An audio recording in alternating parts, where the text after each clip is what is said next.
All right, everyone. As Joe Biden tries to make the election all about Trump, he may find in the end that that's not necessarily the greatest idea. Of course, if you don't have any nonpartisan accomplishments, it's hard to do anything else, but I have a feeling that might come back to hurt him a little bit. Link in the description is to effectively a video op-ed, a pitch that Trump is making, in regards to the weaponization of law and also the U.S. border.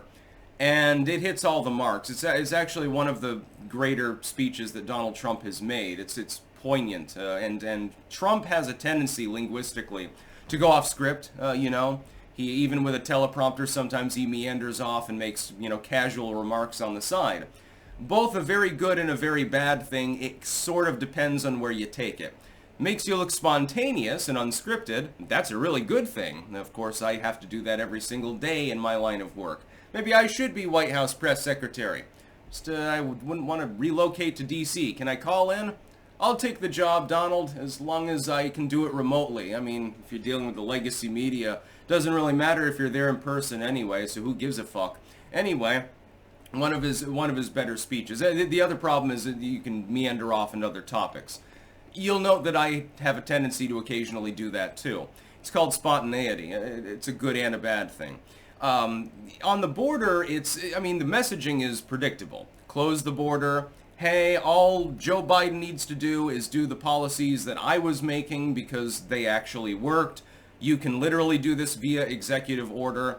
You can sign a piece of paper literally right now in 10 minutes and solve this crisis. It wouldn't fully solve the crisis, to be honest, but it would definitely be a step in the right direction. I think that the average American agrees with that sentiment.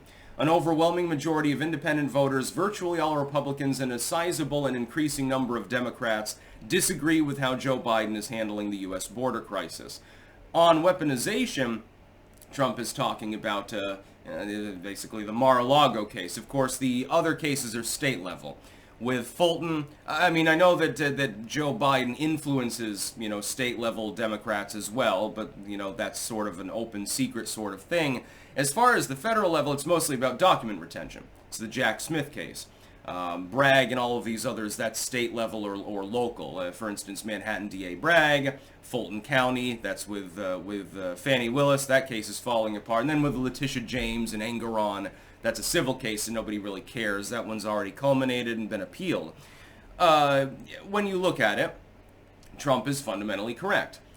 Joe Biden took classified material home with him, stored them improperly, totally unsecured in that case, by the way. It wasn't like at the Mar-a-Lago where there were 2 locked doors and guards roaming around. It was literally in a goddamn garage. Still not sure exactly what was in those documents or how many there were, by the way. That's rather telling, but it was a significant number. Joe Biden was not eligible to take classified material to his Rehoboth home. He was not, at the time, President of the United States. He was the Vice President, and before that, he was a Senator. He should be getting in trouble for that. But because of differential enforcement, of course, it's not occurring. Mike Pence, Judas Iscariot 2.0. He had several classified documents too, and never fully explained exactly why he took them, how they got there, or what circumstances in which he thought it was appropriate, legal, number one, appropriate, number two, or number three, necessary in any way, shape, or form for him to have them. He never got in any trouble. But Donald Trump cooperates with the National Archives, cooperates with the Secret Service and says, okay, we'll put a second lock, a second door that's locked so that nobody can access these documents. Has a bunch of personal effects in there. They all get taken, by the way. In Discovery, that one was fun. Several boxes of Time magazine covers and frame pictures and shit. Yeah, that's really classified. Okay. Personal correspondence from Kim Jong-un. Everyone wishes that was scanned and put on the internet because it'd be fucking hilarious. Trump's border address here and his address on the concept of being persecuted knocks it out of the park. And he's had a few moments like this. And this is the Trump that I like. It's like with his very first Agenda 47 video, again, on internet free speech and Section 230 and so forth. It says everything that needs to be said, and it says it in a proper manner. Trump, when he's at a rally, is not the most effective public speaker because he has a tendency to go off script constantly. when he's making a pre-recorded video for Rumble, etc., he tends to do much, much better. And it's a totally different Trump. I'm wondering, how many liberals out there have ever actually seen one of his standalone videos in full? So it's not an edited clip that makes it sound like he's saying David Duke shit or something, but the entire video address.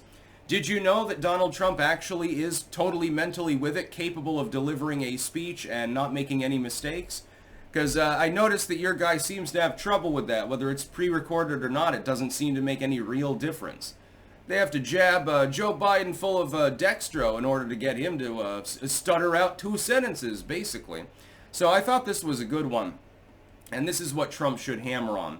There are several issues that he needs to prioritize. He needs to focus on them heavily. And the border is definitely one of them. The free speech and the internet thing, that affects people like me personally. And so I appreciate that sentiment, and I'm glad that he made that as his very first campaign video, literally right after he announced that he was going to run for being a Republican nominee. I appreciate that. And having content creators on your side when we disproportionately influence people is probably a good decision. But if you're trying to pitch to Soccer Mom America, the border is probably the #1 issue at this point. By the way, another detriment to Joe Biden because of that massively lopsided disapproval of his job on the border. Other than that, it's war and warmongering. People are worried about World War III. Hell, I'm expanding the garden for a reason. Things could get dicey. I don't know what the fuck is going to happen with the economy. If Joe Biden is reelected, I expect prices to continue soaring sight unseen. My carrots will be worth their weight in gold. Don't even get me started on the leeks that I'm going to be trying to grow. I've got a bunch of okra seedlings over there. I want to make a lot of chili this summer. Let's just put it that way. My experimental soil, by the way, doing well. I'll give an update probably tomorrow on all of the little sproutlings because they are definitely growing faster than expected. I think it's a qualified success at this time. Trump's qualified success is on the border. While he ended up in his first term, and I suspect he'll probably get a second term based on partially on the Super Tuesday results, there's a little bit of a differential with regards to party turnout. Just saying. One of his big successes was the border.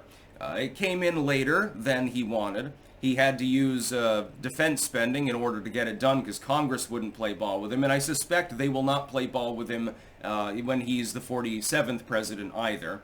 Regardless of which party controls Congress, he's going to have to fight an uphill battle to get that money, but he's shown that he can actually do something. He has shown that he can do something measurable. When political scientists rate him as the worst president in U.S. history, and Biden, of course, in the top 10 because he's just such a wonderful man, I can only say, okay, well, the wonk class really has lost the plot here. This is a man who is capable of delivering a competent message.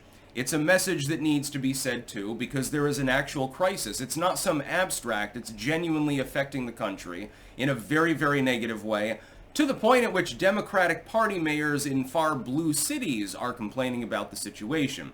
Trump showed that he intends to actually tackle the problem. Biden has shown a callous disregard for it for several years, ignoring and denying the fact that there was even a crisis, then finally admitting it and then blaming it on Donald Trump, which makes absolutely no goddamn sense at all, and I don't know which staffer decided that was a good message to go with, but they went with it anyway. Donald Trump is the man of the hour. I am going to vote for him in the general election. Everyone else should vote for him in the general election. If you can't vote because you aren't in the United States or something, you can at least try to influence your U.S. friends to do the same. Because we really need him back at this point. We got some fucking issues. That's about all. Peace out.